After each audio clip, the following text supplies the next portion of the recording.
د غازي امان الله خان له لوري د چټک پرمختګ دی پروګرام نوموړی اړ کړ چې د دولت هرې ادارې ته د اړوند مسؤلیت سپارلو په موخه د اړتیا وړ بودیجه په پام کې ونیسي او د همدې لپاره یې د حربي وزارت لپاره 40 میلیونه، د پوهنې وزارت لپاره 15 میلیونه، د بهرنیو چارو وزارت 9 میلیونه، د مالیې وزارت 3 میلیونه، د تعمیراتو لګښت 10 میلیونه، د دربار وزارت 20 میلیونه، د کورنیو چارو وزارت لپاره 12 میلیونه، د عدلیې وزارت 2 میلیونه او د خریدارۍ لپاره 18 میلیونه د اماني د وخت روپۍ ځانګړې کړې وې. د دې ترڅنګ غازي امان الله خان د کابل ښار د پخوانۍ بڼې د بدلولو او ښکلا لپاره د دارالمان په سیمه کې د الماني انجینرانو په مرسته د نوي ښار ډبره کېښودله او د دارالمان د ماڼۍ شاوخوا سیمې یې نقشه کشۍ او سروې کړې او په 10 برخو یې وویشلې او یا د ساحه یې پاخه او اساسي کورونه په نړیوال سټنډرډ سره ډیزاین او د کار چارې یې پیل کړې. امان الله خان د اقتصادي اصلاحاتو ترڅنګ پر قانونمندۍ هم تمرکز وکړ او له همدې کبله یې په 1401 لمریز کال کې د 822 دیني عالمانو، مخورو او قومي مشرانو لویه جرګه په جلال آباد کې راوبلله چې په دې لویه جرګه کې د کوزي پښتونخوا یو شمېر قومي مشرانو هم ګډون درلود. لویې جرګې د افغانستان لومړنی اساسي قانون نظامنامه اساسي افغانستان تصویب شو. دغه قانون وروسته له 2 کلونو څخه په 1403 لمریز کال کې د پغمان په لویه جرګه کې د ملت استازو ته چې شمېر یې 1050 تنو ته رسېده وړاندې شو چې د جرګې د غړو لخوا تایید شو. د هیواد دغه لومړی اساسي قانون هغه مهال د 9 فصلونو او 2 مادو په درلودو سره تصویب شو. د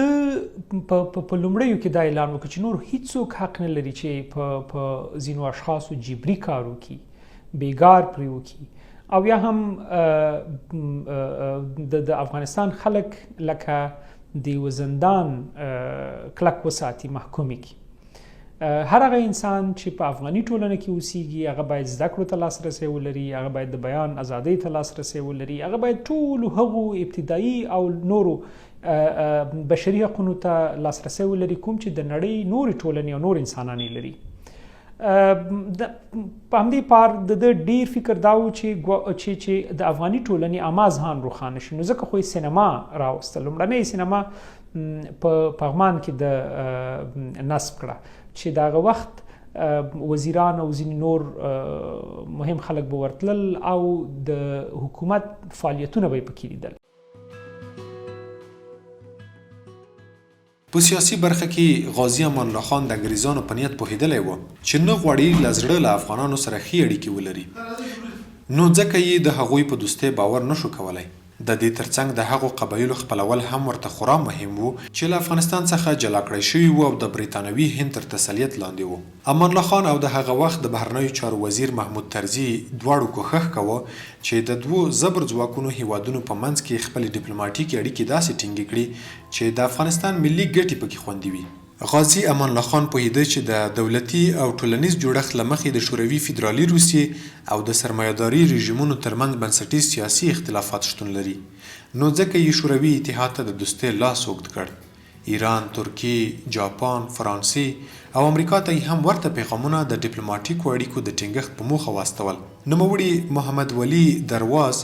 د 1919 کال د اپریل په سر کې د بخارا سفیر په توګه ټاکلی و. شوروي دولت هم لومړنی هیواد و چې د همدې کال د مارچ په 28مه یې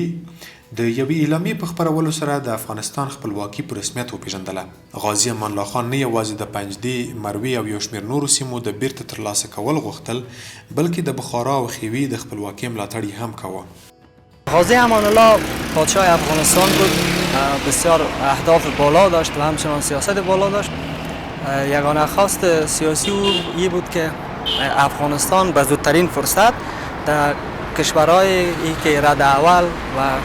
قدم اول داره در او عرصه قرار بگیره. افغانستان از نظر ترقی و پیشرفت خود از جمله کشورهایی باشه که در رده اول قرار داشته باشه و همچنان به عرصه سیاسی خود در کشورهای 11 کشور اروپایی سفر کرده و همچنان بسیار امرای پادشاهان مختلف دیدار داشت و میخواست که افغانستان از نظر اقتصادی و سیاسی کشور مستقل باشه. افغانستان داسې جوړ کړ د نورو پرمختللو هیوادونو په شکل باندې جوړ کړ چې مثلا که اوس هغه وخت کې آلمان و او فرانسه و انګلستان و هغه پرمختللي هیوادونه د وخت چې د هغه کلتور او فرهنګ هغه خپل افغانستان ته راوړي، هغه هم یعنې د اسلام په جامه کې د هغو خپل کلتور فرهنګ کې د اسلام په جامه کې هغه سره یعنې مختل یعنې یو بل سره مخلوط کړي او هغه د افغانستان ته راولي. قاضی امان الله خان میخواست که افغانستان پیشرفت کنه و تا کشورهای تا حد که کشورهای اروپایی در اون سطح بود در افغانستان هم بتونه تا اون سطح در لحاظ اقتصاد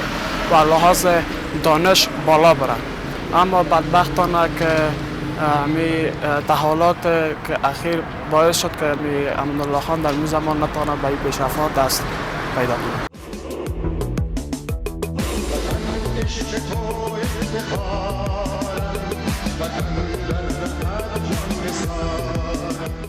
په اماني دوره کې د فرهنګ د غوړېدا په لړ کې د غازي امان الله خان لومړی ګام د امان افغان خپرول و چې لومړی ګڼه یې په 1919 زیږدیز کال کې د اپریل په 12مه